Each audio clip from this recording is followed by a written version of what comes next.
There is a truth that surprises many people. In the Qur'an, there are names that thunder across the sky of history. And yet, there is one name that appears only twice, and then fades into silence. No long chapter telling the story of his childhood. No legendary battles. No miracle that tears apart the laws of nature. Just a name. Dhul-Kifl. And that silence is the most unsettling part of all. Because when Allah mentions someone in His book, it is never random. So why is it that a man with almost no detailed biography, no extended narrative attached to his life, is placed alongside figures every believer knows well, such as Ismail and Idris? Why, among great prophets who shaped entire nations and eras, do we find a name that seems almost hidden in the shadows of history? What happened in the life of this man? Did he perform a miracle that was never recorded? Did he confront a tyrant whose story has been lost to time? Or was the reason he was honored something the world could not see? Welcome to Prophetic History Explained. Today, we step into one of the quietest mysteries in the Qur'an. If you are drawn to stories that explore the depths of the human soul and want to understand the qualities Allah truly values, subscribe to support us as we continue bringing you journeys like this one. Because the story of Dhul-Kifl is not loud, but it is powerful enough to change the way you think about strength, fame, and the true worth of a human being. The Qur'an does not tell us where he was born. It does not describe how he grew up. It does not paint the political or social background of his time.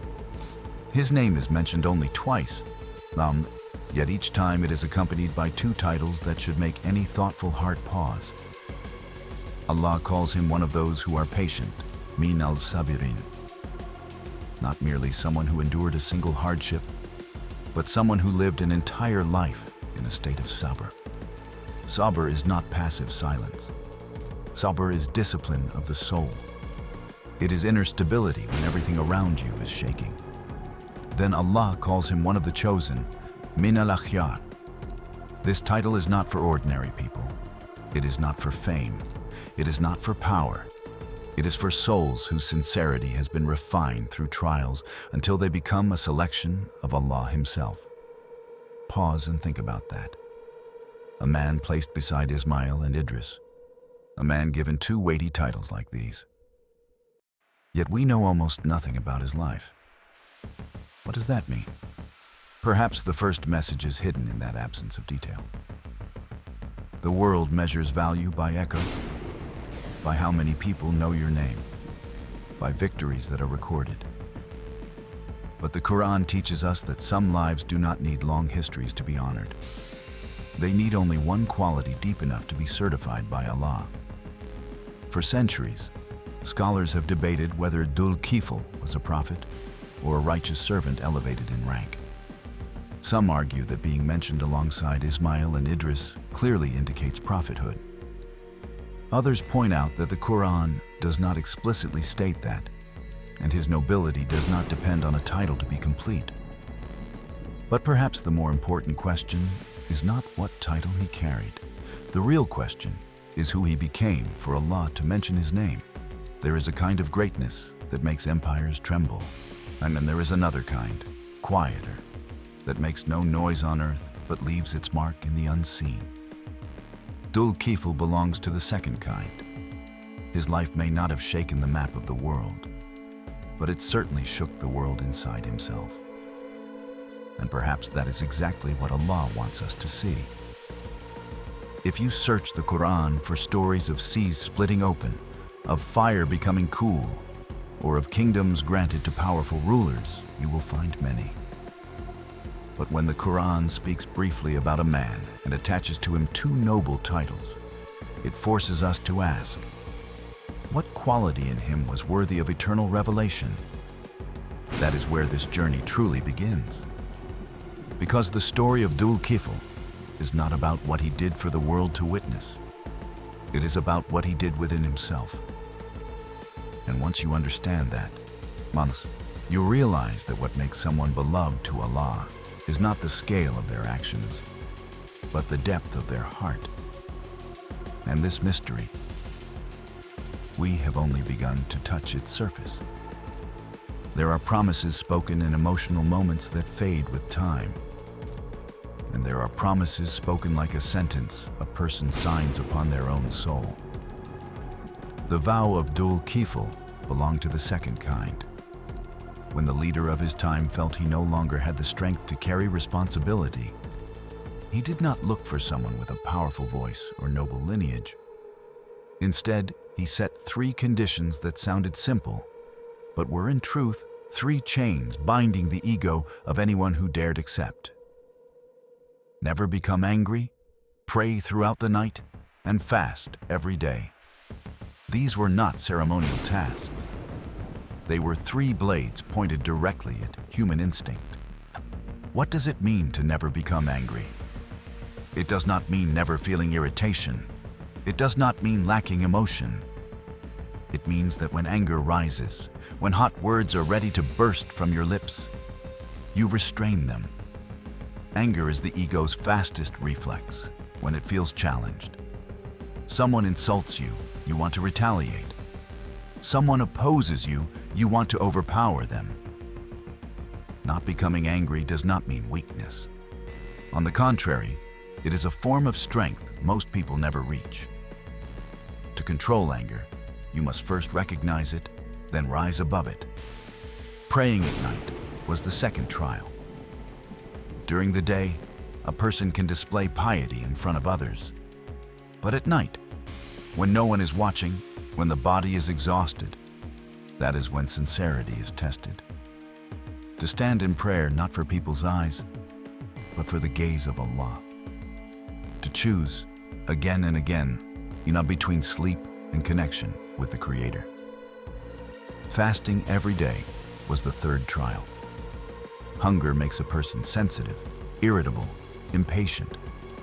When the body is restricted, the ego demands compensation. Fasting is not only about abstaining from food. It is training the soul to say no to instinctive urges.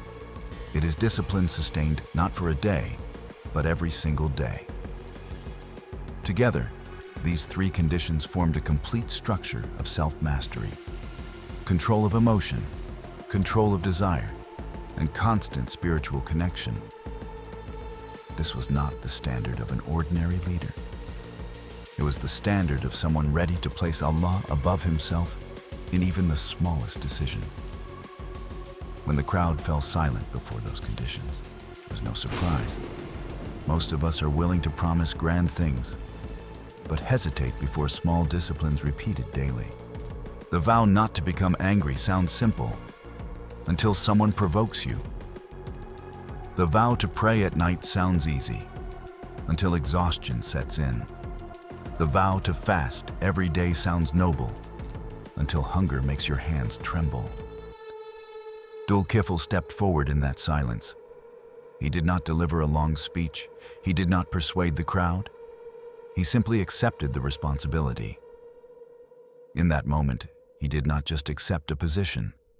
He accepted a war. Because that vow was not made to people. It was a covenant with Allah. And any covenant with Allah means you accept to be tested at your deepest level. People often think leadership strength lies in commanding others. Here, leadership was built on not becoming angry. That redefines power.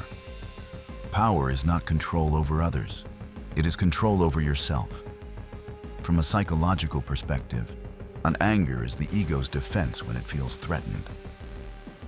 By vowing not to become angry, he committed to not letting his ego be the center. Every time he was provoked, he would choose between defending personal pride and honoring his promise to Allah. Every time fatigue weighed on him, he would choose between bodily comfort and loyalty to his covenant. Every time hunger struck, he would choose between immediate need and long-term discipline. This vow was not a single heroic moment. It was a journey repeated daily. And in repetition, true character is revealed. Perhaps when he accepted responsibility, He knew he would be tested. Perhaps he understood that the nobler the promise, the heavier the price. Yet he still said yes, not because he believed he was strong, but because he trusted Allah would help him remain firm. Here we begin to see the depth of min al-sabirin. Sabr does not appear in moments of glory. It is built in small, unseen decisions repeated over and over. The vow of Dhul-Kifl was the soil in which Sabr was planted, before it would be tested in ways he could not yet imagine. And when a person declares war on his own ego, there is another being who will not ignore that. Because that vow was not just words.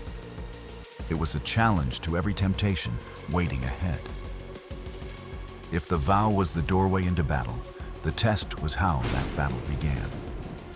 And it did not arrive with trumpets, no enemy on horseback, no public conspiracy.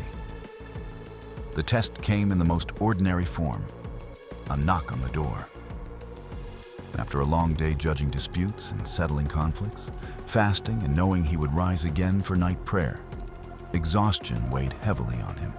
On that very moment, a knock came. An old man stood outside, trembling, complaining of injustice. Dhul-Kifl listened. He did not interrupt. He did not show irritation. He scheduled the matter for the next day. But the next day, the man did not appear. Instead, he returned again when Dhul-Kifl was about to rest. The pattern repeated. And repetition is the true blade of the test. A person can endure a single dramatic crisis, but enduring repeated inconvenience is what erodes the spirit. Each knock at the worst possible time was not just interruption. It was a test of the vow not to become angry. Modern psychology shows that when the body is sleep-deprived, the brain regions that regulate emotion weaken. Impulse control drops. Anger flares more easily when energy is depleted.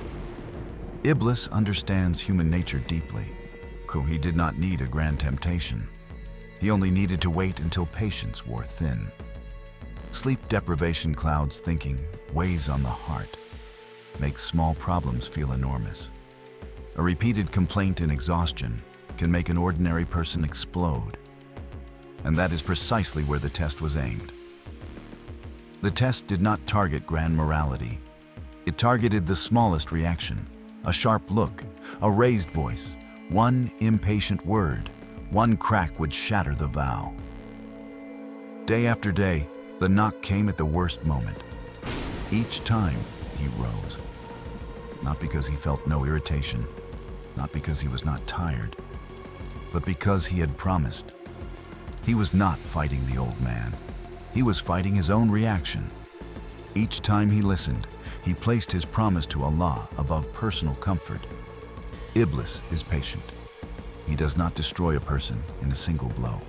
He waits for small cracks to accumulate. The test of Dhul-Kifl was quiet, ordinary, dangerous precisely because it looked small.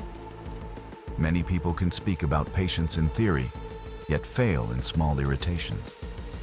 The test of Dhul-Kifl was not a dramatic clash of good and evil.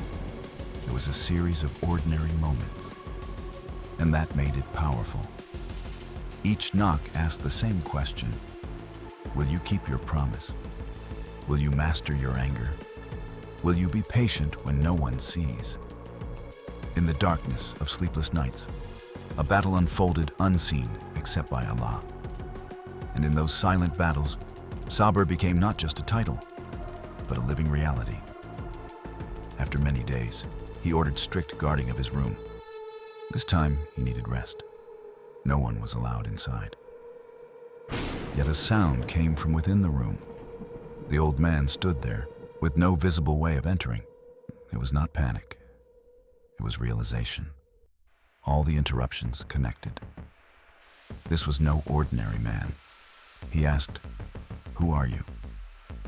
The disguise fell. The trembling vanished. Before him stood Iblis, who had sworn to mislead the children of Adam. Iblis admitted he had tried everything to make him angry. Just one uncontrolled reaction would have broken the vow. But Dhul-Kifl did not explode. He did not shout. He simply said, "I promised Allah, not I am stronger than you, not I have defeated you." Just loyalty to his covenant. Iblis has toppled kings through arrogance. He has misled communities through temptation.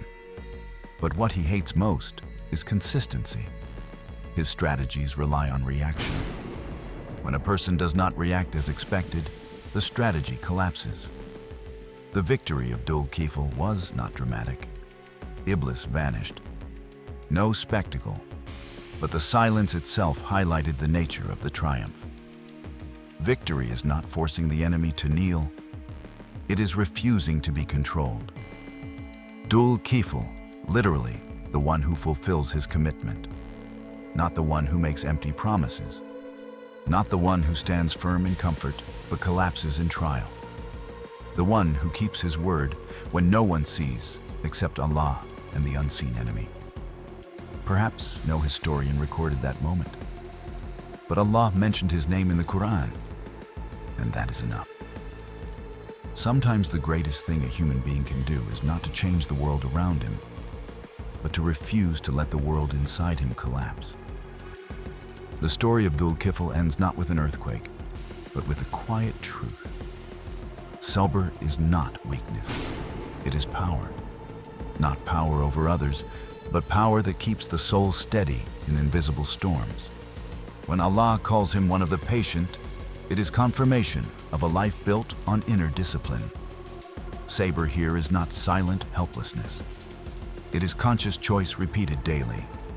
We misunderstand strength. Strength is not the loudest voice, not winning every argument, not making others afraid. True strength is when anger rises and you do not let it control you. In a world of instant reactions, social media arguments, workplace pressure, patience is rare. And because it is rare, it is precious. Dhul-Kifl is remembered not for conquering lands, but for not allowing small pressures to change who he was. The most important battles happen in private moments. Sabr is not accepting injustice passively. It is maintaining clarity before action. It is the pause between stimulus and response. The decision not to let a temporary emotion destroy a lasting principle. The enemy of humanity fears not intelligence or talent, but a tranquil heart. A tranquil heart hears temptation but does not rush toward it, feels anger but is not defined by it, faces pressure but does not lose balance. If Sabr could cause Iblis to fail once, it can transform our lives today. How many relationships could be saved if we held back one harsh word? How many regrets avoided if we paused a few seconds before deciding? The story of Dhul-Kifl does not ask us to be perfect. It reminds us that each day is training, each provocation is practice, each moment of restraint is a victory Allah sees. We may never be mentioned in history books. No one may record the moments we swallow anger. But Allah sees, and that may be what matters most. And Dhul-Kifl was placed beside great prophets, not because his story was louder, but because his heart was refined through trial. His sabr was not a natural trait. It was the result of promises kept, choices made consistently. In the end, the story leaves us with a question. Do we want to be remembered for achievements that amaze people, or for qualities that please Allah? The world may forget our self-restraint, but in the scale of Allah, those moments may weigh heavier than spectacular deeds. Perhaps that is the greatest message Dhul-Kifl leaves behind. True strength lies not in controlling others, but in controlling yourself. When you master your own heart, you build a fortress no enemy can easily penetrate. The deepest lesson here is this: the greatest victory does not happen outside, but inside. The most dangerous enemy is often not in front of us, but within our own reactions. When we pause before speaking, choose calm over explosion, and place principle above emotion, we build a fortress Shaitan struggles to breach. In daily life, that begins small. When someone hurts you, take a few seconds before responding. When work pressure exhausts you, remember patience today may prevent regret tomorrow. When family or colleagues irritate you, ask yourself, will this reaction bring me closer to Allah? Sabr is not abstract. It is a concrete choice repeated every day. If you want to continue exploring stories like this and uncover the lessons hidden within the figures mentioned in the Qur'an, join the Prophetic History Explained community as we learn, reflect, and dive deeper into the values Allah truly honors. And do not forget to subscribe to support us in bringing meaningful content that helps us better understand prophetic history and the journey of refining ourselves.